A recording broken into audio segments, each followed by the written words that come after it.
इस वीडियो के अंदर मैं आपको बताने वाला हूँ, अगर आप एक प्राइवेट लिमिटेड कंपनी इनकॉर्पोरेट करवा लेते हैं या फिर करवाने वाले हैं क्योंकि आप कोई बिज़नेस करना चाहते हैं, तो उस केस में क्या इनकम टैक्स के रिटर्न को फाइल करना ज़रूरी हो जाता है? आपकी जो सेल है वो निल है या बहुत कम है, आपको प्रॉफ़िट नहीं हुआ है, आप लॉस में हैं, तो क्या इन सिचुएशंस के अंदर इनकम टैक्स के रिटर्न को फाइल करना ज़रूरी होता है? तो इस वीडियो के अंदर मैं कुछ कंप्लायंसेस आपको बताऊँगा कि कंपनी आप इनकॉर्पोरेट कर लेते हैं तो इमीडिएट कंप्लायंसेस क्या-क्या आपको करने पड़ते हैं? और इनकम टैक्स के रिटर्न को फाइल करना कब ज़रूरी होता है और उसके साथ और कौन-कौन सी रिपोर्ट जो है आपको सबमिट करवानी पड़ती हैं। तो चलिए डिटेल में अपनी वीडियो की तरफ बढ़ते हैं। तो देखिए यहाँ पर मैंने आपको बताया है पोस्ट इनकॉर्पोरेशन कंप्लायंस। आपने कोई कंपनी जो है इनकॉर्पोरेट करवा ली, उसके बाद आपको इमीडिएट कंप्लायंसेस कौन-कौन सी करनी पड़ेंगी। तो यहाँ पर सबसे पहले तो आपको within 30 day from the date of incorporation से फर्स्ट बोर्ड मीटिंग हेल्ड करनी पड़ेगी, मीन्स बोर्ड ऑफ डायरेक्टर की मीटिंग जो है वो आपको हेल्ड करनी पड़ेगी।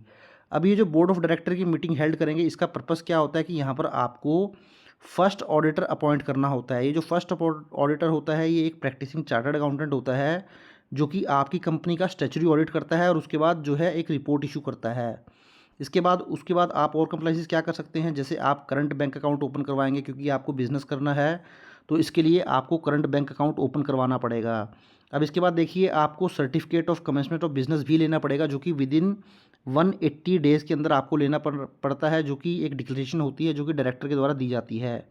वहीं आपको शेयर सर्टिफिकेट इशू करना होता है। शेयर सर्टिफिकेट क्या होता है कि आपकी उस बिज़नेस के अंदर कितनी ओनरशिप है वो बताता है, नंबर ऑफ़ शेयर कितने हैं, उनका क्या रेट है, क्या उसकी वैल्यू है। तो यहाँ इश्यू ऑफ शेयर का मतलब यही होता है कि एक प्रूफ होता है ओनरशिप ऑफ शेयर का कंपनी के अंदर।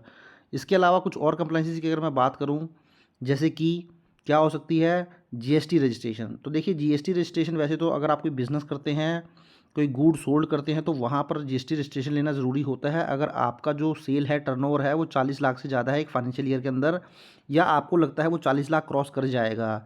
वहीं अगर आप एक सर्विस प्रोवाइडर हैं तो वहाँ पर जो लिमिट होती है वो 20 लाख रुपीज़ की लिमिट होती है। बट कुछ स्टेट्स के अंदर ये जो 40 लाख की लिमिट है ये 20 लाख होती है, और ये जो 20 लाख सर्विस प्रोवाइडिंग के केस में मैंने बताई थी वो 10 लाख की लिमिट भी होती है। इसके अलावा कुछ अदर सेक्रेटरियल कंप्लाइंसेस होते हैं, जैसे कि आपको एनुअल जनरल मीटिंग होल्ड करनी होती है, या कुछ एनुअल रिटर्न भी जो है आपको फाइल करनी पड़ती हैं। तो ये तो आपकी हो गई पोस्ट इनकॉर्पोरेशन कंप्लाइंसेस, जो कि आपको इमीडिएट बेसिस पे करनी पड़ती हैं। इसके अलावा देखिए अब आईटीआर फाइलिंग करना ज़रूरी है कि नहीं, क्योंकि आपकी जो सेल है वो निल है या फिर जो है बहुत थोड़ी सेल आपने की हुई है, तो उस केस में फिर आप क्या करेंगे।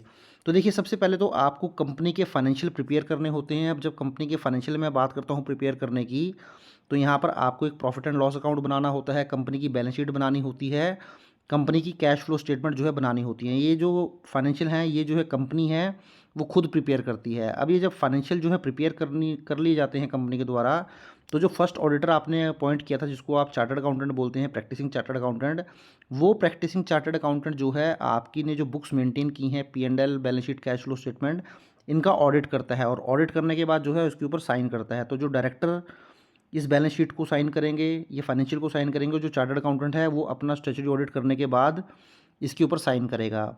उसके बाद बात आती है दोस्तों filing of income tax return की। तो कंपनी के केस में जो है आईटीआर 6 फाइल की जाती है।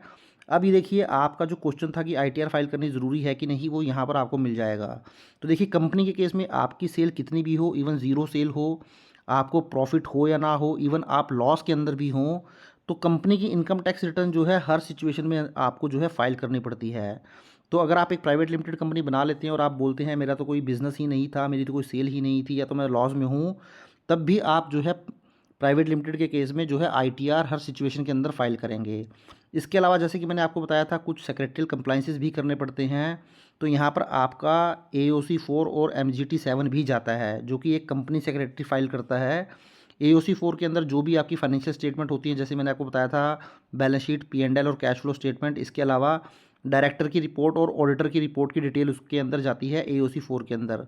वहीं एमजीटी 7 की बात करूँ तो एमजीटी 7 के अंदर जो अदर क्रूशियल इन्फॉर्मेशन होती हैं, जैसे कंपनी की शेयर कैपिटल की पूरी डिटेल चली जाती है, कंपनी के ऊपर कोई लोन है तो उसकी डिटेल चली जाती है, शेयर होल्डर की डिटेल, डायरेक्टर की डिटेल, और जो मीटिंग आपने की है एनुअल जनरल मीटिंग या जनरल मीटिंग, उनकी डिटेल्स जो है वो एमजीटी 7 के अंदर कवर हो जाती है। तो इस तरीके से ये कंप्लाइंसेस जो हैं as a private limited company आपको करने पड़ते हैं, और आपको इसके अंदर आंसर भी मिल गया है कि as a private limited company आपको आईटीआर फाइल करनी पड़ती है या नहीं पड़ती है। तो आई होप दोस्तों वीडियो आपको अच्छा लगा होगा। वीडियो अच्छा लगा तो इसको लाइक करें, शेयर करें, और चैनल को सब्सक्राइब नहीं किया तो चैनल को भी जरूर सब्सक्राइब कर लें। Thank you very much, have a nice day, take care.